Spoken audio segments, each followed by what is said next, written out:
Welcome to Heart Speak Podcast, episode 234, Freedom to Love. Well, hello there, wherever you are in the world, you are welcome. This is a take two because I recorded a little bit earlier, but was unable to download the video. So here we go. So I've been on this wonderful trip around the UK. I started up in Anglesey, which is on the west coast, or the island of Wales. It's its own little island, and it was a very strong Druid site. And out even further on the tip of Anglesey is a place called Holy Island, Holy Mountain. It's connected to Holyhead, or Holyhead as we know it, as the town.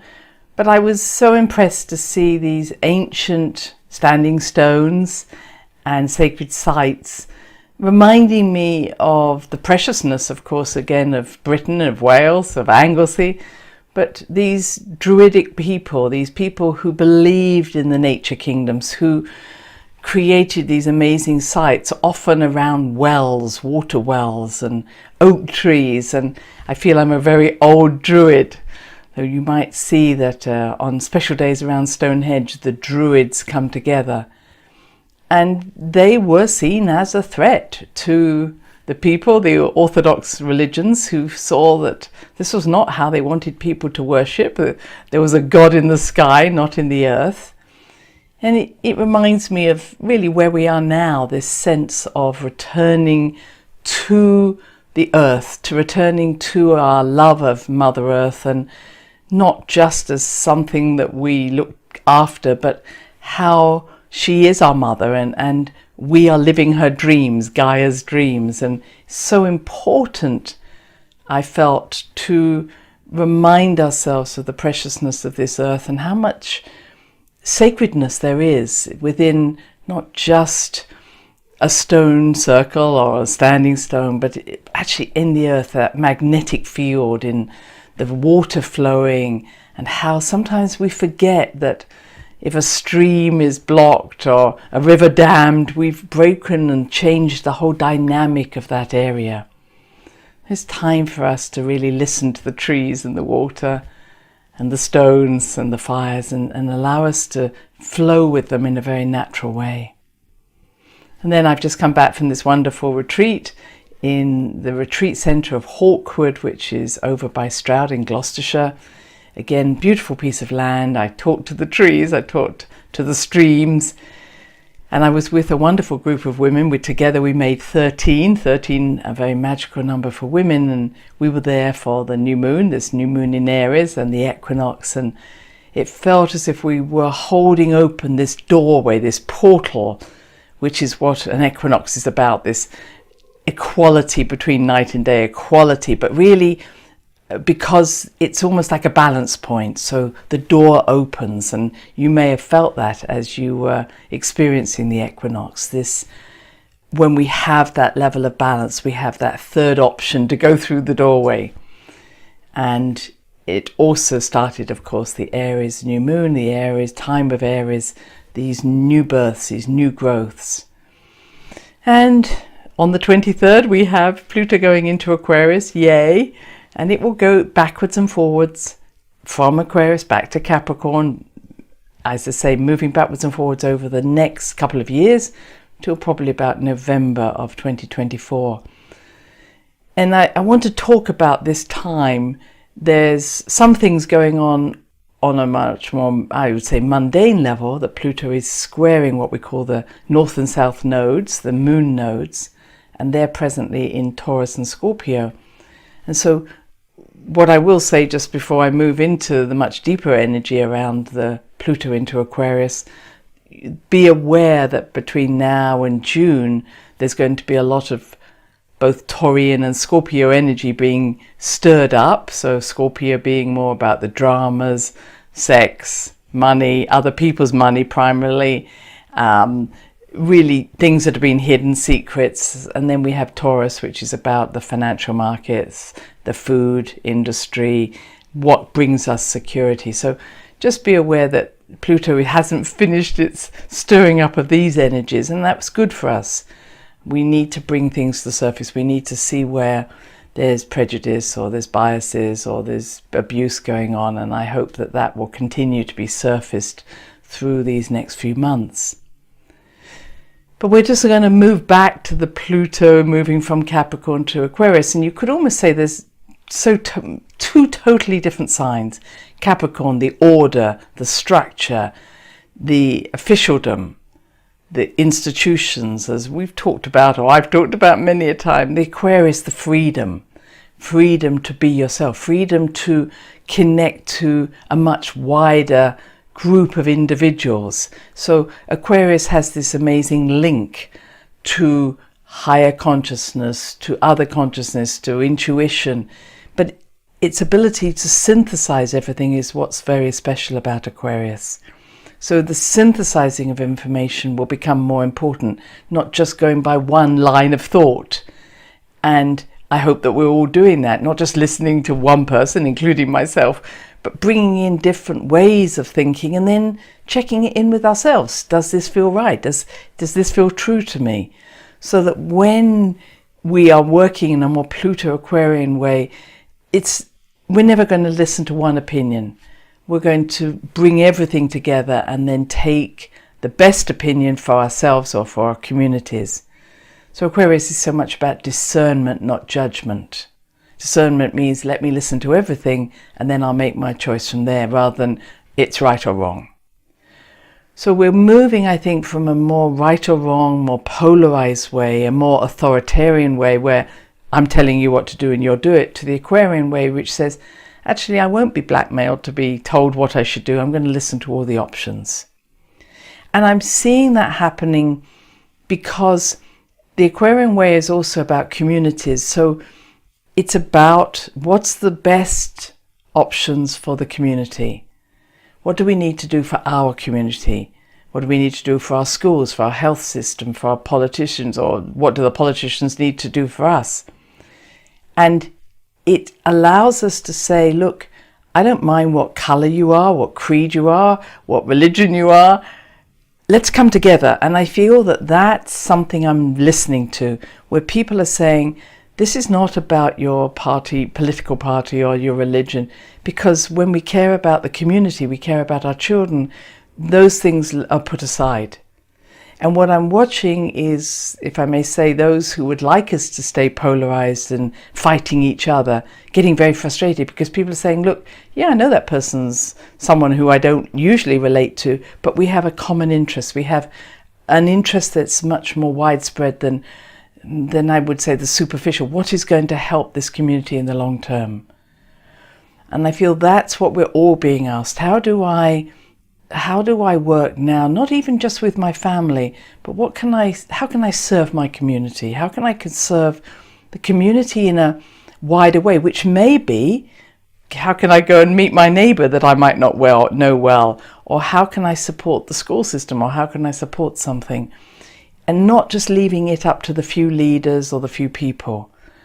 So Aquarius is about self-responsibility, self-accountability, consciousness. And it's really calling on us all, as I know I've said before, to say, how do I contribute? What is my piece of the jigsaw I can place down? Now, at the same time, which I think is very exciting, that what we've learnt is that since about October 2021, and this comes from a wonderful lady called Elena, who wrote a book called The Cedars, and she writes that from her perspective, from the intergalactic Federation and those that she hears from, those who have been suppressing the freedom of humanity by laying down laws, or literally speaking into our minds, one could say, influencing our consciousness, that they have been banished from the earth for various reasons. And they are no longer being able to send their radio waves in to influence our consciousness. And that's great news. and I feel that. And that those who have been working to almost, you could say, block a radio wave, it's happening. But those beings that are helping us to do that are saying we can do that against other ETs, other aliens, but we cannot do it for humanity. In other words, we'll clear the space for humanity to now have that freedom to do what they want to do, but the factor now is that humanity has to wake up and do what they need to do. So humans need to influence humans. So this shift that we're seeing is really fundamental. And as they were describing it, it's like the walls of the cage have gone, but many a time we think that the walls are still there and we're still living on the floor of the cage and not thinking that we have that freedom to love. So this feels like a really exciting time for us. And so it calls us back to not only do we have to call on those who have relied on help from the other ETs, realizing they're not getting that help, so they're getting more desperate. But we need to say, you're just another human being. So now, because you no longer are having the help from the other spirits or the other worlds, let's meet as equals. We need to stop putting you up on a pedestal or thinking that you can scare us. We're actually going to be in this space where we're going to do it ourselves. And so this is, I think, where the self-accountability comes in. And whether it's a group of us or whether it's individuals or whether we just say, no more. And that is a really big step that we're taking. Then the next piece is, of course, is where we're not loving ourselves, and that's connecting to ourselves, is where we are having our own battles in our own heads. We're in our own little prison. And they're those beliefs that we allow ourselves to think that they are controlling us. And in some ways you could say it has been, how can I put this, a radio signal that has been repeating in our minds. So our minds have not been free. So now they're in a place where there is nothing coming through that is causing us to repeat patterns. We're doing the repeating ourselves. So this is such an important time to recognize that chatter, those little gremlins in the head that just want to go bah, bah, bah, bah, bah, bah, bah. And I've been very aware of this in myself, that when something happens, up come those little chatterboxes. There's that monkey mind and chatters away in my ear about, well, there we are, we told you that would happen. So this time is for us. Nobody can help us to do this. We have to listen. And that means be still. That means breathe out. That means breathe out, hold your breath, and find a still point where that chatter isn't going on and on and on. Because only then can we free ourselves to realize, wow, I have a choice whether to believe this or not. I have a choice to change the script. I have a choice to make a different decision, discernment. So it's not to say that something's right or wrong. It's just saying, I used to believe that. I don't believe it anymore. And that ability to be discerning, to make healthy choices, is where we are. As I'm hopefully expressing, the contract to hold us in a certain place, to not allow us to have that freedom, has changed. We now need to take the opportunity that is being given to us to make those changes. And that's really going to be so important to us now. I hope this is feeding your souls. I hope that this manifests in your life.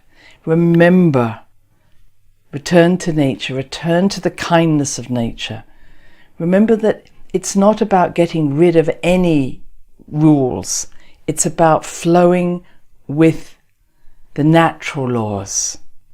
And anything that goes against natural laws, stop.